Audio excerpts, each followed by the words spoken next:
Assalamualaikum warahmatullahi wabarakatuh. Perkenalkan, nama saya Rudi Sofian dengan NIM 2312145. Di sini saya akan menjelaskan tentang konsep sehat sakit jiwa untuk memenuhi tugas, memenuhi nilai keperawatan jiwa. Baik, saya mulai. Konsep sehat sakit jiwa.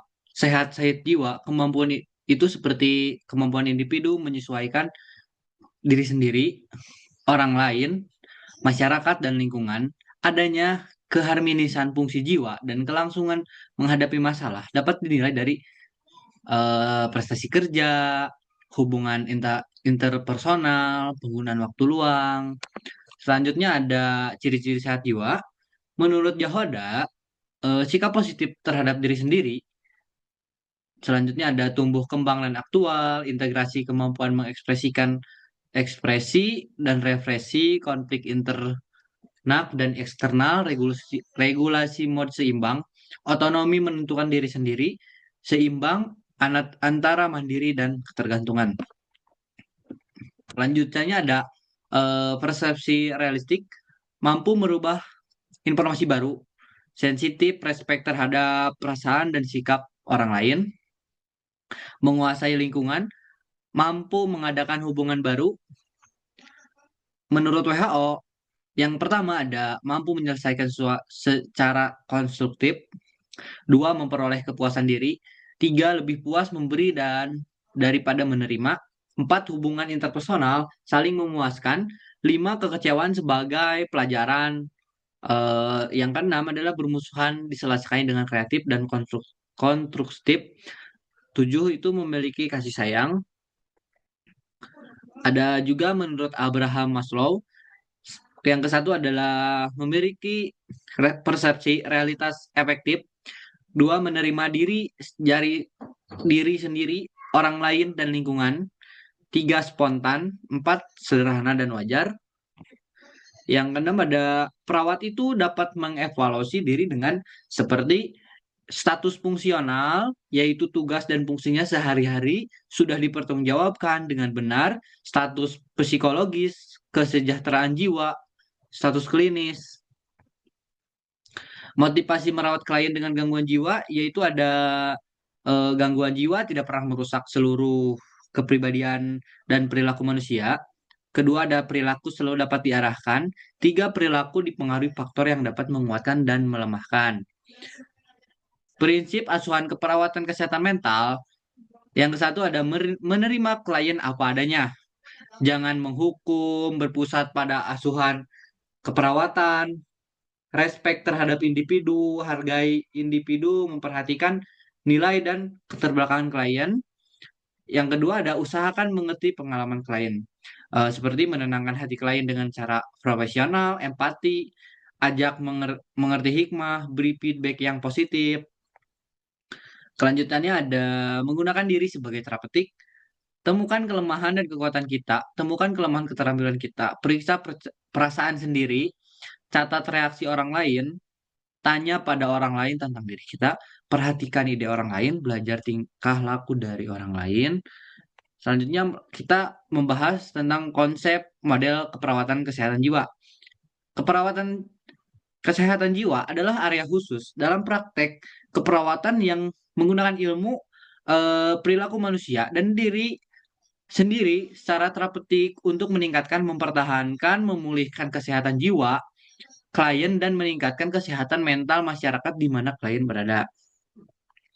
Ada model psikoanalisa dikemukakan oleh Sigmund Freud, meyakini penyimpangan perilaku usia dewasa berhubungan dengan perkembangan pada masa anak. Proses terapinya, satu, memperbaiki trauma masa lalu, dua, menganalisa respon klien.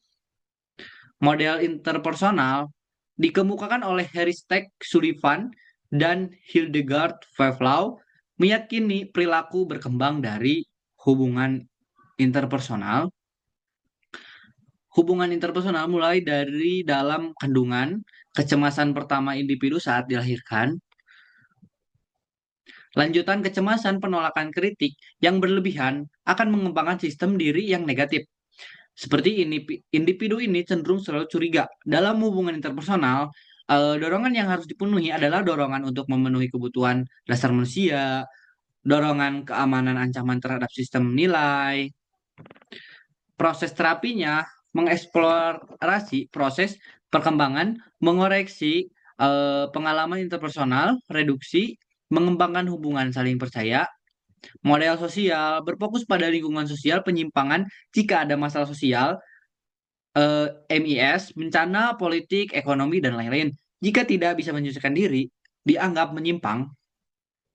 SJ, ASJ, individu bertanggung jawab terhadap perilakunya. Kaflan, situasi sosial dapat menyebabkan gangguan jiwa, kemiskinan, kurang nafsu, mengatasi stres, kurang support system.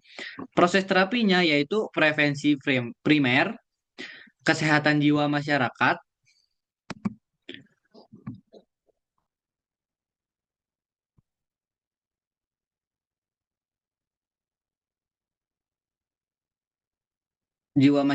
krisis intervensi, model eksistensi, berfokus pada eh, pengalaman individu saat ini dan di sini.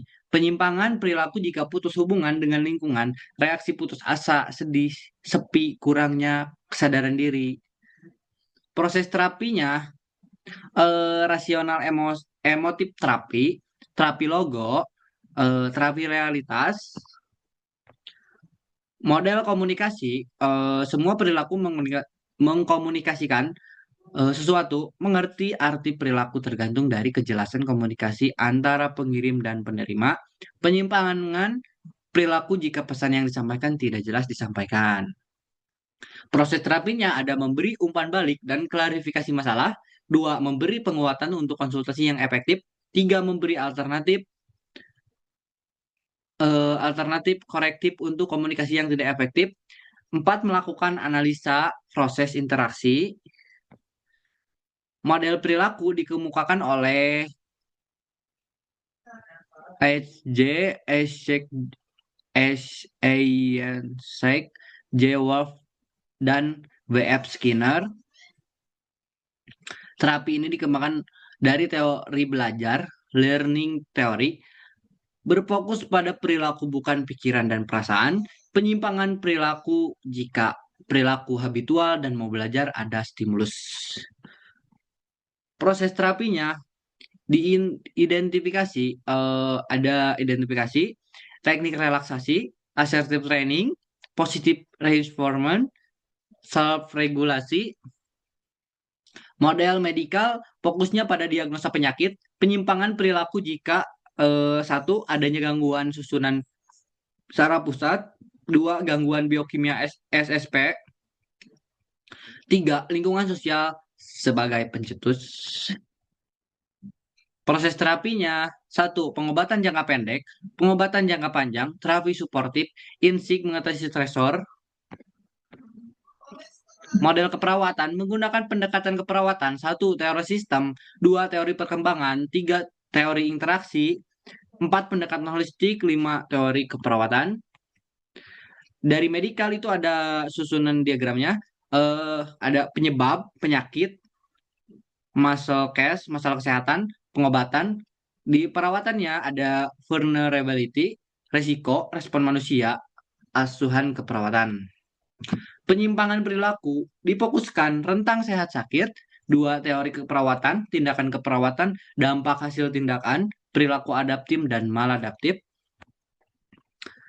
Proses terapinya, pengkajian, diagnosa, perencanaan, tindakan, evaluasi, terapi modalitas. Baik, segitu dari saya yang bisa saya sampaikan. Mohon maaf bila ada kata yang tidak berkenan untuk dipresentasikan. Saya tutup. Assalamualaikum warahmatullahi wabarakatuh.